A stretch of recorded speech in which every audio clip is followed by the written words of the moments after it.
What's going on, guys? Welcome to the Two-Wheeled Rider YouTube channel. My name is Mario Orsini, and today I want to talk to you about something that's probably going to save you a little bit of money and might even save your butt from a breakdown out on the road.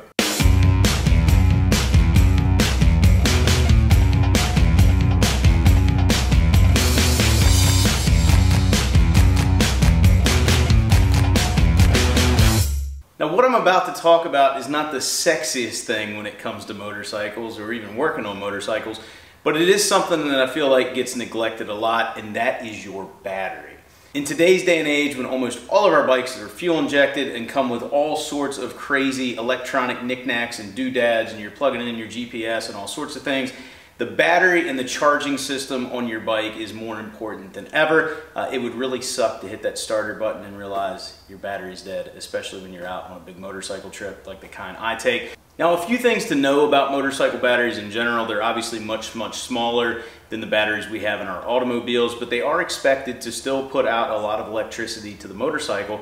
And most of the time, if you get 2+ years out of a battery, you're doing pretty well. I've had some batteries last as short as about a year, and I've had batteries last me 5, 6, 7 years, but like most things, it will wear out over time, but I at least want to show you a few things today that you can do to ensure it lasts as long as possible. One of the easiest things you can do, and one of the most important things you should do, is check the terminals. Make sure you don't have a bunch of dirt and debris on the terminals. Make sure you don't have acid on the terminals. And if you do have anything on the terminals, a simple nylon brush, scrubbing those bad boys back up to ensure that your terminal to the cable has a really good connection is one of the easiest things you can do to ensure not only your battery is going to last a long time, but it's going to continue to run. Now, in addition to checking the terminals, another thing I recommend doing is picking up a tube of dielectric grease. I use this on almost all of my electrical connections whenever I'm working on my bike, whether it's my big 1290 Super Adventure, it's my dirt bike, or even if it's one of those KTM 65s. Dielectric grease will do a few things. One, it'll ensure that you have really good contact, and two, it'll help seal out water, dirt, debris, those sorts of things to ensure you keep that good contact. The next thing you need to do is just make sure the battery itself's clean. Now, on my bike, as you'll see, it's in a nice tight battery box, really no dirt or anything gets in there. But on something like my dirt bike, where it just sits right underneath the seat, it's easy for dirt and dust and all kinds of stuff to get in there. So it's good from time to time to take the battery out of the battery box. If it is dirty, wipe the dust off of it, wipe the dirt off of it, and then get it back in there so it's looking clean and new again. Another thing you can do, which may be out of your control, is try to keep that battery in a controlled temperature, in a controlled environment.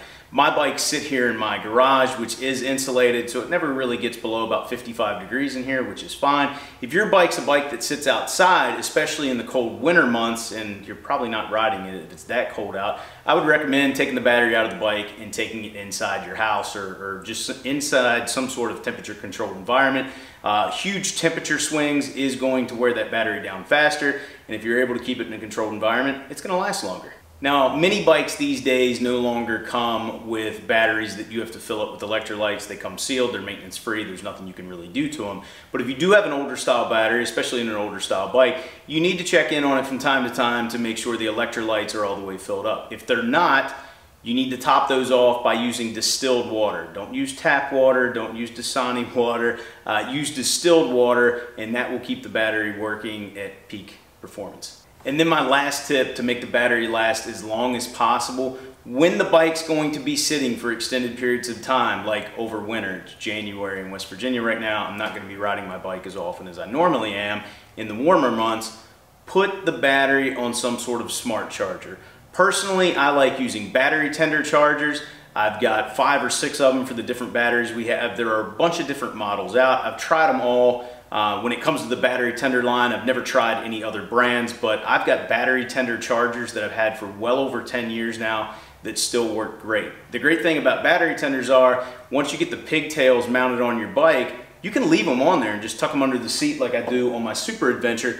The other cool thing is, battery tender does make some different plugins for them now, that if you want to plug in a USB charger so you can charge your phone going down the road, there's all sorts of cool things you can do with them. But the great thing about a smart charger is it's going to keep the battery at peak charge during those times you're not running your bike. I know a lot of people say, well, I'll just start my bike up from time to time. Unfortunately, that doesn't really do a whole lot. You see, motorcycle charging systems are not like they are on cars. Cars have alternators. They're pretty good charging systems. While there are a handful of motorcycles like the Honda Goldwing that come with a traditional alternator like you'd find on an automobile, most motorcycles come with like an old school charging system, which is a rotor, regulator, rectifier, and a stator all working together to charge it. And also, if you've got the bike just sitting at idle, it's not really charging. At best, it's just keeping the charge it's currently at. It really needs to be run up through the RPM range. So if you were going to go out and ride it, for 45 minutes to an hour every 20-30 days, that probably would help keep it charged. But if you're just going to fire it up and rev it up a couple of times and let it run for a few minutes at idle, it's really not doing a whole lot. Invest in a $25, $30 battery tender or something similar to that, because these motorcycle batteries easily run $100 plus. And if you're able to make this thing last a year or two longer, and like I said, those battery tenders don't really wear out, it's going to save you a lot of money in the long term.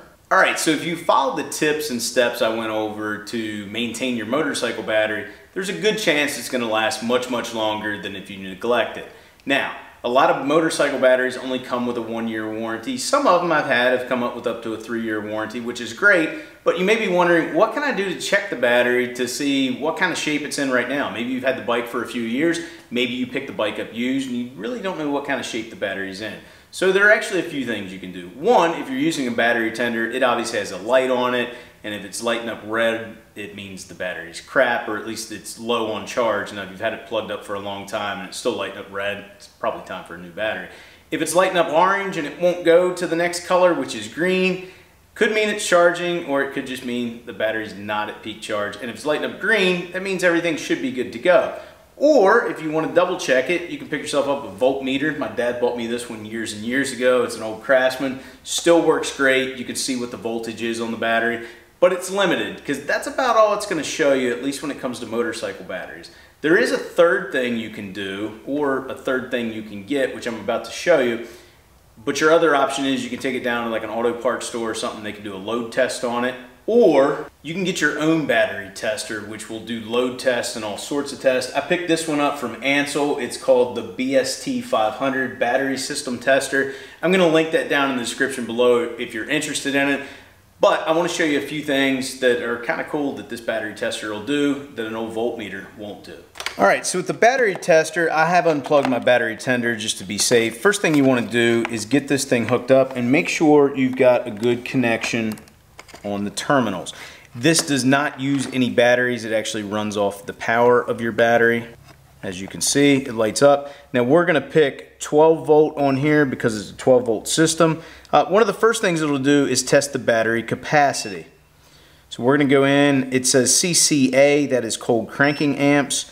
And for this battery, we're going to set it, man, that sound is annoying. We're going to set it to 230. If you look on the side of your battery, or on the side of my battery right now, it's 230 cold cranking amps. I'm going to hit enter, and then it's going to test it.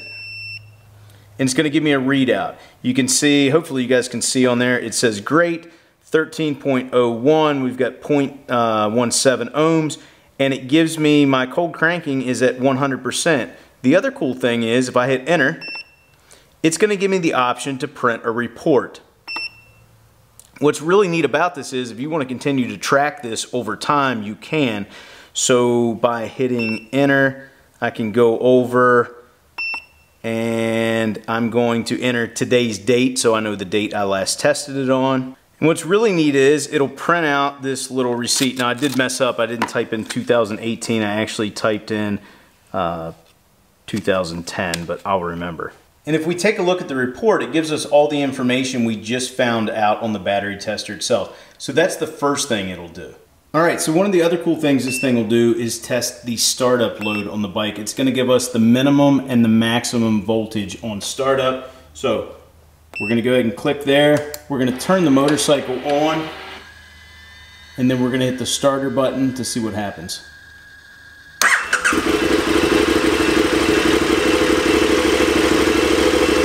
Test it out all right. It'll also do the max workload. Now this is a little bit different type of test. This time we're gonna turn the bike on and we're gonna wait until we get it revved up to between 2,000 and 2,500 RPMs before we hit the enter button.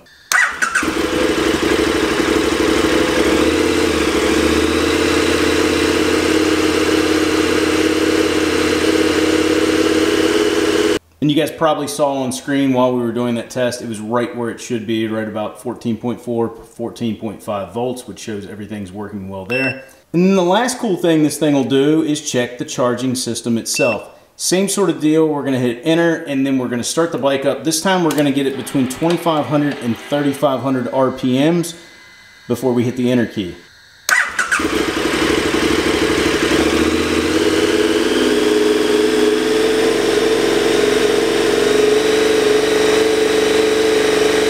And if you guys saw on the screen while it was running, you saw that the charging system's right where it should be. The battery's tested out great. So it tells me this battery is in excellent shape right now.